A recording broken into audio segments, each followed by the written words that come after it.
حضرت کعب بن عجرہ رضی اللہ عنہ کہتے ہیں کہ ایک مرتبہ نبی کریم صلی اللہ علیہ وسلم نے ارشاد فرمایا کہ منبر کے قریب ہو جاؤ۔ ہم لوگ حاضر ہو گئے۔ جب حضور صلی اللہ علیہ وسلم نے منبر کے پہلے درجے پر قدم مبارک رکھا تو فرمایا آمین۔ جب دوسرے پر قدم رکھا تو فرمایا آمین۔ جب تیسرے پر قدم رکھا تو پھر فرمایا آمین۔ جب آپ صلی اللہ علیہ وسلم خطبہ سے فارغ ہو کر نیچے اترے تو ہم نے عرض کیا کہ ہم نے آج آپ صلی اللہ علیہ وسلم سے منبر پر چڑھتے ہوئے ایسی بات سنی جو پہلے کبھی نہیں سنی تھی۔ آپ صلی اللہ علیہ وسلم نے ارشاد فرمایا کہ اس وقت جبرائیل علیہ السلام میرے سامنے آئے تھے۔ جب پہلے درجے پر میں نے قدم رکھا تو انہوں نے کہا کہ ہلاک ہو وہ شخص جس نے رمضان المبارک کا مہینہ پایا پھر بھی اس کی مغفرت نہ ہوئی۔ میں نے کہا آمین۔ پھر جب میں دوسرے درجے پر چڑھا تو جبرائیل علیہ السلام نے کہا کہ ہلاک ہو وہ شخص جس کے سامنے آپ صلی اللہ علیہ وسلم کا ذکر مبارک ہو اور وہ درود نہ پڑھے۔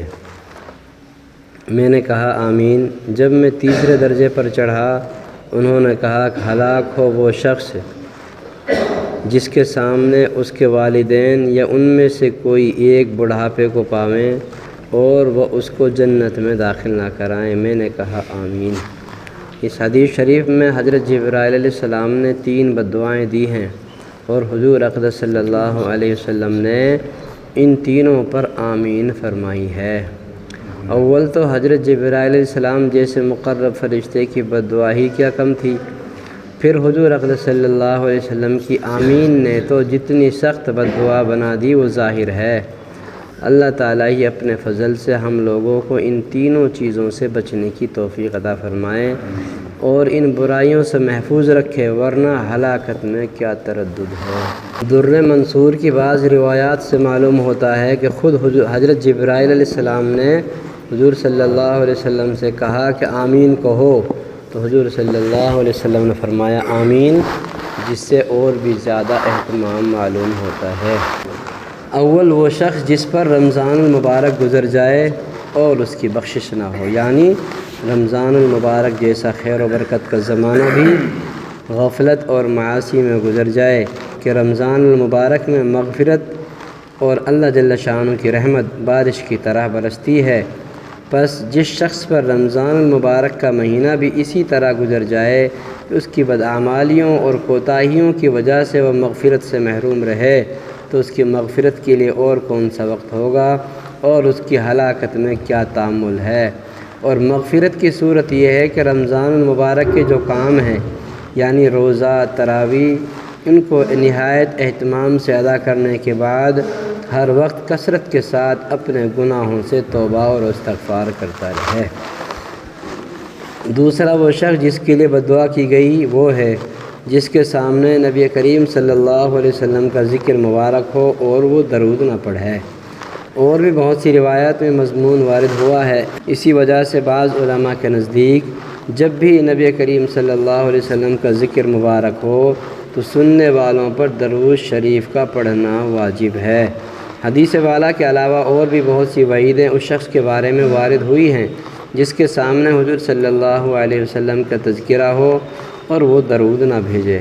بعض احادیث میں اس کو شقی اور بخیل تر لوگوں میں شمار کیا گیا ہے، نیز جفاکار اور جنت کا راستہ بھولنے والا، حتیٰ کہ جہنم میں داخل ہونے والا اور بددین تک فرمایا ہے۔ یہ بھی وارد ہوا ہے کہ وہ نبی اکرم صلی اللہ علیہ وسلم کا چہرہ انور نہ دیکھے گا۔ کون انکار کر سکتا ہے کہ درود شریف نہ پڑھنے والے کے لیے آپ صلی اللہ علیہ وسلم کے ظاہر ارشادات اس قدر سخت ہیں کہ ان کا تحمل دشوار ہے، اور کیوں نہ ہو کہ آپ صلی اللہ علیہ وسلم کے احسانات امت پر اس سے کہیں زیادہ ہیں کہ تحریر اور تقریر ان کا احصاء کر سکے۔ اس کے علاوہ آپ صلی اللہ علیہ وسلم کے حقوق امت پر اس قدر زیادہ ہیں کہ ان کو دیکھتے ہوئے درود شریف نہ پڑھنے والوں کے حق میں ہر وعید اور تنبیہ بجا اور موزوں معلوم ہوتی ہے۔ خود درود شریف کے فضائل اس قدر ہیں کہ ان سے محرومی مستقل بد نصیبی ہے۔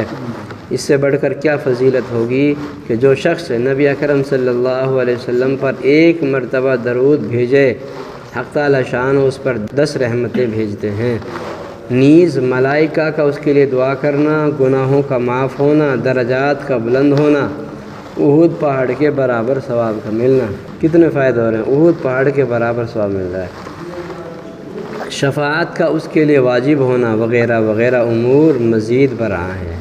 نیز اللہ جل شانہ کی رضا، اس کی رحمت، اس کے غصہ سے امان، قیامت کے ہول سے نجات، مرنے سے پہلے جنت میں اپنے ٹھکانے کا دیکھ لینا وغیرہ بہت سے وعدے درود شریف کی خاص خاص مقداروں پر مقرر فرمائے گئے ہیں۔ ان سب کے علاوہ درود شریف سے تنگی معیشت اور فقر دور ہوتا ہے، اللہ اور اس کے رسول کے دربار میں تقرب نصیب ہوتا ہے، دشمنوں پر مدد نصیب ہوتی ہے، اور قلب کے نفاق اور زنگ سے صفائی ہوتی ہے، لوگوں کو اس سے محبت ہوتی ہے، اور بہت سی بشارتیں ہیں جو درود شریف کی کثرت پر احادیث میں وارد ہوئی ہیں۔ تیسرے، وہ شخص جس کے بوڑھے والدین میں سے دونوں یا ایک موجود ہوں اور وہ ان کی اس قدر خدمت نہ کرے کہ جس کی وجہ سے جنت کا مستحق ہو جائے۔ والدین کے حقوق کی بھی بہت سی احادیث میں تاکید آئی ہے۔ علماء نے ان کے حقوق میں لکھا ہے کہ مباح امور میں ان کی اطاعت ضروری ہے، نیز یہ بھی لکھا ہے کہ ان کی بے ادبی نہ کرے، تکبر سے پیش نہ آئے اگرچہ وہ مشرک ہی ہوں، اپنی آواز کو ان کی آواز سے اونچی نہ کرے، ان کا نام لے کر نہ پکارے، کسی کام میں ان سے پیش قدمی نہ کرے، امر بالمعروف اور نہی عن المنکر میں نرمی کرے، اگر قبول نہ کریں تو سلوک کرتا رہے اور ہدایت کی دعا کرتا رہے، غرض ہر بات میں ان کا بہت احترام ملحوظ رکھے۔ ایک روایت میں آیا ہے کہ جنت کے دروازوں میں سے بہترین دروازہ باپ ہے، تیرا جی چاہے اس کی حفاظت کر یا اس کو ضائع کر دے۔ ایک صحابی نے حضور صلی اللہ علیہ وسلم سے دریافت کیا کہ والدین کا حق کیا ہے؟ آپ صلی اللہ علیہ وسلم نے فرمایا، وہ تیری جنت ہیں یا جہنم ہیں، یعنی ان کی رضا جنت ہے اور ناراضگی جہنم ہے۔ ایک حدیث میں آیا ہے کہ مطیع بیٹے کی محبت اور شفقت سے ایک نگاہ والد کی طرف ایک مقبول حج کا ثواب رکھتی ہے۔ ایک حدیث میں ارشاد ہے کہ شرک کے سوائے تمام گناہوں کو جس قدر دل چاہے گا اللہ تعالیٰ معاف فرما دیں گے، مگر والدین کی نافرمانی کا مرنے سے پہلے دنیا میں ہی وبال پہنچتا ہے۔ ایک صحابی نے عرض کیا کہ میں جہاد میں جانے کا ارادہ کرتا ہوں۔ حضور صلی اللہ علیہ وسلم نے دریافت فرمایا کہ تیری ماں زندہ ہے؟ انہوں نے عرض کیا کہ ہاں۔ حضور صلی اللہ علیہ وسلم نے فرمایا، ان کی خدمت کر کہ ان کے قدموں کے نیچے تیرے لیے جنت ہے۔ ایک حدیث میں آیا کہ اللہ کی رضا باپ کی رضا میں ہے اور اللہ کی ناراضگی باپ کی ناراضگی میں ہے۔ اور بھی بہت سی روایات میں اس کا اہتمام اور فضل وارد ہوا ہے۔ جو لوگ کسی غفلت سے اس میں کوتاہی کر چکے ہیں وہ اب ان کے والدین موجود نہیں ہیں تو شریعت مطہرہ میں اس کی تلافی بھی موجود ہے۔ ایک حدیث میں ارشاد ہے کہ جس کے والدین اس حالت میں مر گئے ہوں کہ وہ ان کی نافرمانی کرتا تھا تو ان کے لیے کثرت سے دعا اور استغفار کرنے سے مطیع شمار ہو جاتا ہے۔ دوسری حدیث میں وارد ہے کہ بہترین بھلائی باپ کے بعد اس کے ملنے والوں سے حسن سلوک ہے۔